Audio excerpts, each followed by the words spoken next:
The ancient whispers began not in a forgotten tome, nor in the hushed halls of academia, but in the slow, agonizing sigh of a dying forest, a lament carried on winds that once sang of vibrant life. What if the fate of such a sanctuary, teeming with magic and millennia of untold stories, rested upon the shoulders of one solitary soul, a guardian whose legacy was both her greatest strength and her most profound burden? This is the grand premise that anchors The Last Guardian's journey, an expansive and deeply moving narrative outline meticulously crafted to explore the epic odyssey of Elara. Her story is not merely one of survival, but of a fierce, unwavering commitment to a sacred heritage set against a tapestry woven with historical conflicts, breathtaking mythical encounters, and the relentless, often unglamorous, grind of daily challenges. Elara is more than just a character. She is the living embodiment of the Ethelwood, a forest so ancient its roots plunge into the very wellspring of creation. Its canopy a cathedral reaching towards forgotten stars. She is the last of a lineage stretching back to the age of the first bloom, entrusted with the profound responsibility of protecting the forest's delicate ecological and magical balance. This isn't merely a patch of trees. The Ethelwood is a nexus of raw, untamed magic, a repository of ancestral knowledge, and home to species found nowhere else, from the luminous mosses that pulse with latent energy to the sentient, bark-skinned elder weepers whose tears can heal any wound. Elara's guardianship means she is the primary conduit for the forest's will, its voice, its defender. Her connection is symbiotic, a bond so deep that the health of the Ethelwood mirrors her own spirit, and vice versa.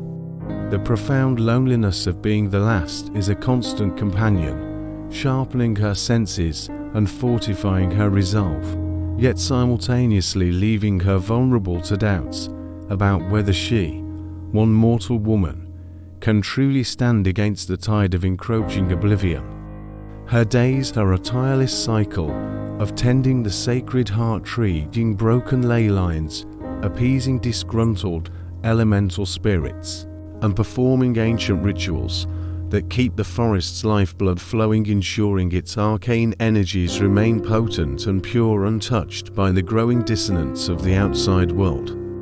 The sacred heritage Elara strives to preserve is multifaceted, encompassing not just the ecological integrity and magical essence of the Ethelwood, but also an invaluable repository of forgotten history and wisdom. Within the forest's ancient groves lie the remnants of forgotten civilizations, not ruins of stone and mortar, but spectral echoes woven into the very fabric of existence.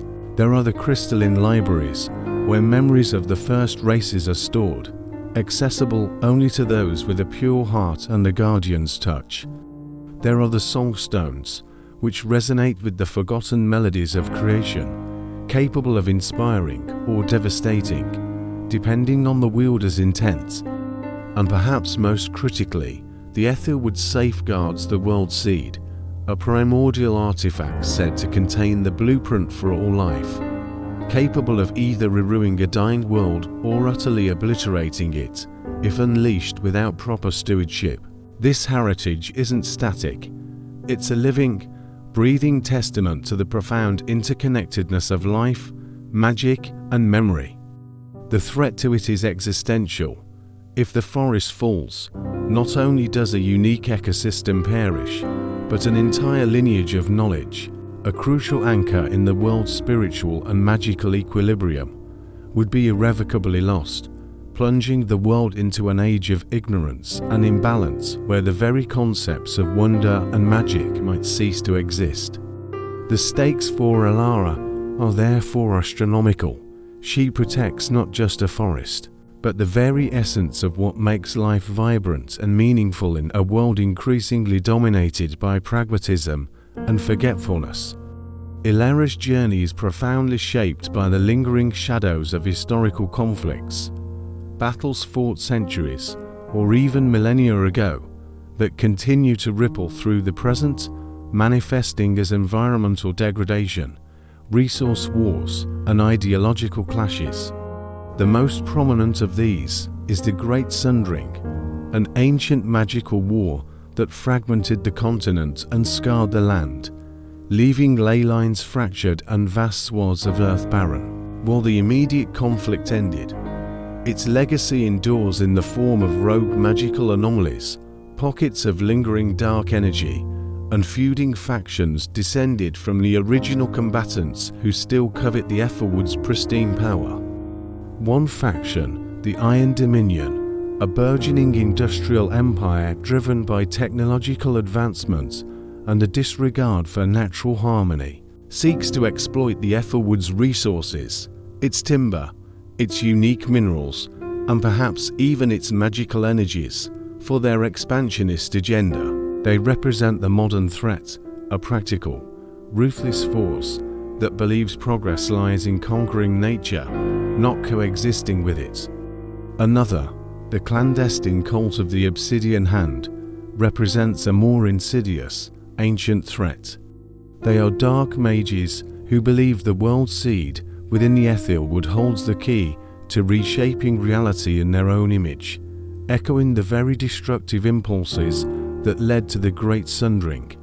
Elara's ancestors played a pivotal role in ending that ancient war, and now its dormant embers threaten to reignite, forcing her to confront not just new enemies, but the ghosts of old ones, understanding that history is not dead, but merely sleeping, and her forest is caught in its reawakening. Her wisdom is often tested by deciphering ancient treaties, understanding the motivations of long-dead kings and queens, and learning from the mistakes of past guardians, all while trying to forge a path that avoids repeating the same devastating cycles.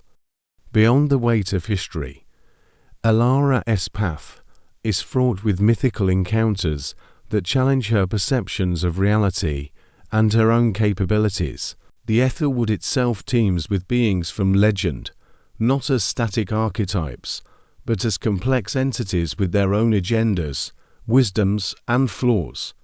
She encounters the Whispering Dryads, ancient tree spirits who offer cryptic prophecies and aid, but often demand a steep price or a profound sacrifice in return for their insights. There are the enigmatic luminous sprites, creatures of pure light and playful mischief, who can guide her through the darkest parts of the forest, but are notoriously fickle. More dangerous are the shadow weavers, grotesque creatures born from the residual dark magic of the Great Sundering, who seek to corrupt the Ethelwood from within, twisting its natural inhabitants into monstrous forms. Elara must also contend with the capricious elemental lords, the fiery salamanders of the volcanic geysers, hidden deep within the forest, the stoic earth giants who slumber beneath the oldest peaks, the swift river nymphs who guard the life-giving waters, and the elusive air elementals who dance through the highest branches. Each encounter is a trial, not merely of strength but of diplomacy, understanding, and empathy. She must learn to navigate their ancient customs, decipher their often paradoxical advice, and earn their trust, for their power is integral to the forest's survival. These encounters are pivotal moments of growth, forcing Elara to expand her understanding of the world, reminding her that magic is not a simple force, but a complex tapestry of wills, emotions, and ancient pacts, and that even the most formidable guardian cannot stand alone without the allies only the mythical world can provide. Finally, while the epic scale of her quest is undeniable, Elara's narrative is profoundly grounded by the daily challenges that test her resolve in more mundane, yet equally taxing, ways. The struggle isn't always against a towering monster or a conquering army. Often, it's against the subtle creep of despair, the gnawing isolation, or the harsh realities of survival. She faces the constant battle against resource scarcity, needing to forage for rare magical herbs, hunt for sustenance, and maintain her shelter, all while dedicating most of her energy to the forest's grander needs. There's the political indifference of distant human settlements who view the Ethel wood as either a superstitious relic or a resource to be exploited, sending occasional poachers or prospectors whom Elara must subtly deter without resorting to overt violence that would break her sacred oath of preservation. She grapples with the immense physical and mental fatigue that comes with vigilant guardianship, often going days without sleep, pushing her body and mind to their limits. Perhaps most poignant are her internal struggles, the profound loneliness of being the last of her kind, the existential dread of failure, and the constant questioning of her own worthiness to bear such an immense responsibility. These moments of quiet despair and personal sacrifice are crucial, humanizing her epic journey and making her struggles relatable. They emphasize that heroism isn't just about grand gestures, but about unwavering commitment in the face of relentless, often unappreciated, effort. It is in these daily acts of devotion that the true strength of Elera's spirit shines, cementing her as an inspirational figure who battles not just external threats, but the very real human frailties within herself. This comprehensive outline therefore promises not just a tale of high fantasy, but a deeply personal saga of resilience, purpose, and the enduring power of hope against overwhelming odds, setting the stage for a journey that will resonate long after its final page.